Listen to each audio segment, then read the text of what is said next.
এই গল্পটা হচ্ছে আমার মতো হাজার প্রবাসী বাস্তব জীবনের সাথে জড়িত। এই গল্পে তোমরা জানতে পারবে একজন প্রবাসী সকাল থেকে রাত পর্যন্ত কি কি করে, প্রবাসী জীবন কিভাবে কাটায়। দেশের মানুষরা ভাবে প্রবাসী জীবন খুবই সহজ, এতই সহজে টাকা কামানো যায় প্রবাসে আসলে। আজকের এই গল্পটা হচ্ছে আমার জীবনের ছোট্ট একটা অংশ, আমার প্রবাসে প্রতিদিন কিভাবে কাটাই। প্রবাসীদেরকে বলা হয় রেমিটেন্স যোদ্ধা। তো আজকে আপনারা জানতে পারবেন একজন প্রবাসী যোদ্ধা তার জীবন কিভাবে কাটায়। ওয়েলকাম।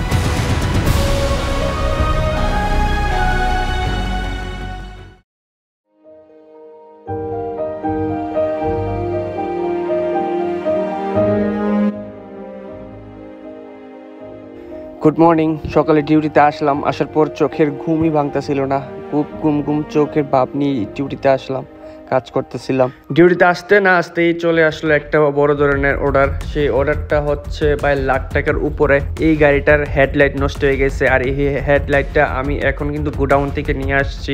আর এই হেডলাইটের দাম কত একটু পরে আমি বলতেছি। তার আগে আমি বলে দিই আমি কি কাজ করি। আমি পার্টস সেকশনে কাজ করি, মানে এইসব গাড়ির যখন কোনো একটা পার্টস নষ্ট হয়ে যায় দেন আমাদেরকে বলে যে এই পার্টসটা দরকার, আর তখন আমি এইসব পার্টস অ্যারেঞ্জ করে ওনাদেরকে দিয়ে দিই, মানে গ্যারাজে দিয়ে দিই।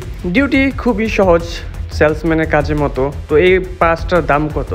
এই হেডলাইটটার দাম হচ্ছে 4000, সরি আর একটু জুম করে দেখাই, $3449, যা বাংলাদেশের টাকায় আসে 4,30,000 টাকার মতো আসে এই হেডলাইটটার দাম। তো এরকম অর্ডার আরও দিনে অনেকগুলো আসে, আর এখানে ডিসকাউন্ট দেওয়া হয়েছে কিনা না হয়েছে তা বলতে পারতেছি না। তারপরে গ্যারাজে যে কাজ করবে, গ্যারাজের একটা আলাদা খরচ আছে, তবে আরও অনেক ধরনের খরচ, বিভিন্ন ধরনের খরচ আছে এখানে অ্যাড হয় না, শুধু পার্টসটার দামই অ্যাড হয়েছে। আর বাই দ্য ওয়ে এই গাড়িটা কিন্তু আমাদের কোম্পানির বসের মেয়ের গাড়ি, তো নষ্ট হইলেও সমস্যা নাই, গ্যারাজ ওদের কোম্পানি তাদের, তো এখানে তাদের কোনো এত হ্যাসেল নাই। আর এখন কিন্তু এই হেডলাইটটা লাগাই ফেলছে, এই দেখুন এখন কিন্তু হেডলাইটটা খুবই চমকাইতেছে, দেখতে খুবই সুন্দর লাগতেছে। তো আমার কিন্তু ডিউটি খালি শুরুই হয়েছে, সকাল 10টা বাজে শুধু। আর এই যে এই গাড়িটা এখন ব্যাটারি চার্জ দিচ্ছে। প্রায় আমি 1 বছর ধরে দেখতেছি যে এই গাড়িটা কোনো চলানিও হয় নাই, মানে এইভাবে ফালাইয়ে রাখছে। তো ওদের তো গাড়ির অভাব নাই বুঝছেন, তো এইসব দামি গাড়ি শুধু কোনো পার্টি সার্টি হইলেই তখনই তারা এইসব গাড়ি বাইর করে, এর আগে তারা বাইর করে না। আর এই বছরে হয়তো আমি দেখি না যে বাইর করছে।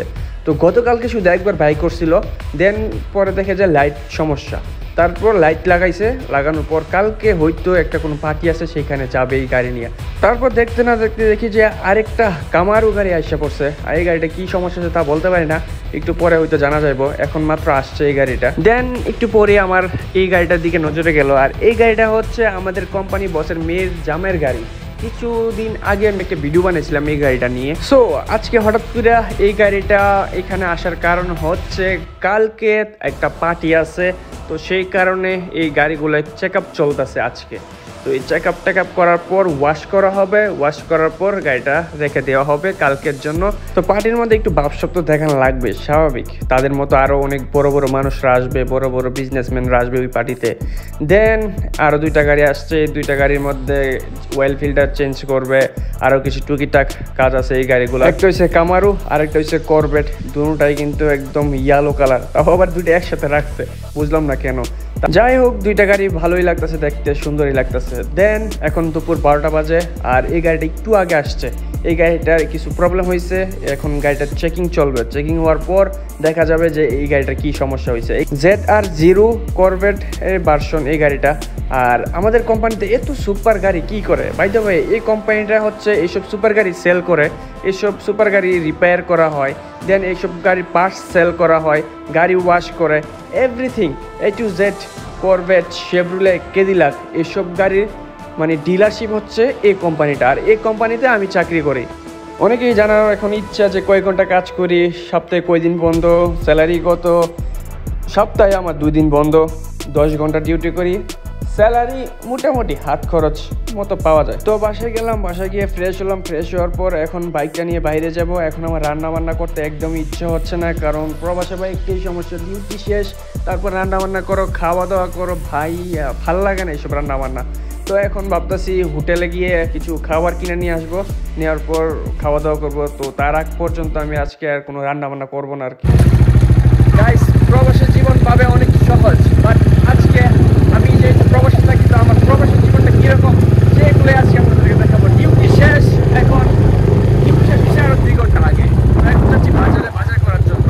তো বাজার করার পর আবার রাঁধতেও হবে, দেন খাওয়া দাওয়া করে দেন ঘুমানোর পর আবার সকালে উঠে ডিউটি। সবাই যাবে, প্রবাসী জীবন খুবই সহজ।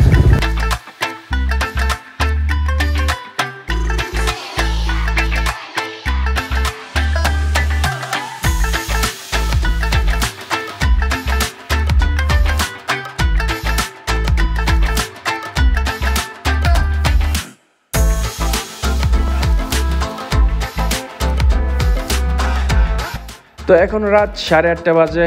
তো এখানে আসছি খাবার নিতাম, আর পাশে একটা বাঙালি দোকান ছিল। তো ভাবলাম এখান থেকে 1-2 কেজি আলু নিয়ে নেই, কারণ বাসার মধ্যে আলু নাই। তো গতকালকে তো আবার রান্না বান্না হয় নাই, তাই আজকে মন চাচ্ছে না, তাই রান্নাম না, হোটেল থেকে এনে খাবার নিয়ে নিলাম। তো কালকে কি খাবো, কালকের জন্য তো রাঁধতে হবে, তাই না? তো আজকে রাঁধবো না, কালকে ডিউটি করার পর রান্না বান্না করবো। আজকে যেহেতু ভালো লাগতেছিল না, তাই একটু হোটেল থেকে আইনা খেয়ে নিলাম। আর প্রতিদিন ভাই ইম্পসিবল, প্রতিদিন হোটেল থেকে খাইতে গেলে পুরো বেতনই শেষ হয়ে যাব। পরে আর দেশে টাকা পাঠানো যাইবই না, মানে পাঠানো লাগবেই না। এই যা ইনকাম করুম তা বিদেশেই শেষ হয়ে যায়। সো যারা বিদেশে আসার চিন্তা ভাবনা করতেছো, তো তারা আসার আগে একটু রান্নাবান্না শিখে নিও, কারণ রান্নাবান্না করা লাগে, নিজের রান্না নিজে করতে হয়। মেসে থাকে ভাই কদিন খাইবা, মেসের খাবার এত ভালো হয় না, তারপর মেসের খাবার খাইয়া পেট ভরে না। তো একা একা খাই, আমি একা একা রান্না বান্না করি, সব কিছু একা একা করি, এটাই ভালো। আর বিদেশে এনজয়মেন্ট করা যায়, যদি একটু ভালো পজিশনে থাকো তাহলে এনজয়মেন্ট করতে পারবা। যেমন বাইকটাই কিনে ঘোরাফেরা করতে পারবা, বেতন ভালো হইতে হইব, ভালো একটা কাজ থাকতে হইব। তো যাবার সময় সুপার মার্কেটের পাশ দিয়ে যাচ্ছিলাম, তো সুপার মার্কেট থেকে কিছু কেনাকাটা করা লাগবো। তো আমি অলরেডি আমার কাছে কিছু ব্যাগ ট্যাগ আছে, তো আমার বন্ধুকে দিয়ে সুপার মার্কেটের ভিতরে পাঠিয়ে দিছি। তো বাইরে বাইকটা রেখে আমি একটা ভিডিও শুট নিতেছিলাম, পরে দেখি কতগুলা বাচ্চা কাচ্চা বাইকটার সামনে দাঁড়িয়ে গুতাগুতি করতেছে। আমার তো মনে হচ্ছে বাইকটা মনে ফালাই দিব। তো সেই কারণে আমি বাইকটার কাছে যাই, গিয়ে বাইকটার সামনে বসি। আর এইসব বাচ্চা কাচ্চা ভাই বুঝি না, ওদের মা বাবা যে কোথায় কি করে, এমনি ছেড়ে দিয়ে রাখছে। তো এদিকে অনেকক্ষণ হয়ে গেছে, আমার বন্ধু আসতেছে না। দেন আমি সুপার মার্কেটের ভিতরে একটু গেলাম, পরে দেখি যে ওই ক্যাশিয়ারের টাকা পেমেন্ট করতেছে। তো এখন ক্যাশিয়ার থেকে সে বেরিয়ে পড়ছে। তো এখন বাসায় যাব, বাসায় যাওয়ার পর খাওয়া দাওয়া করবো, খাওয়া দাওয়া করে একটা ঘুম ডাইরেক্ট, কোনো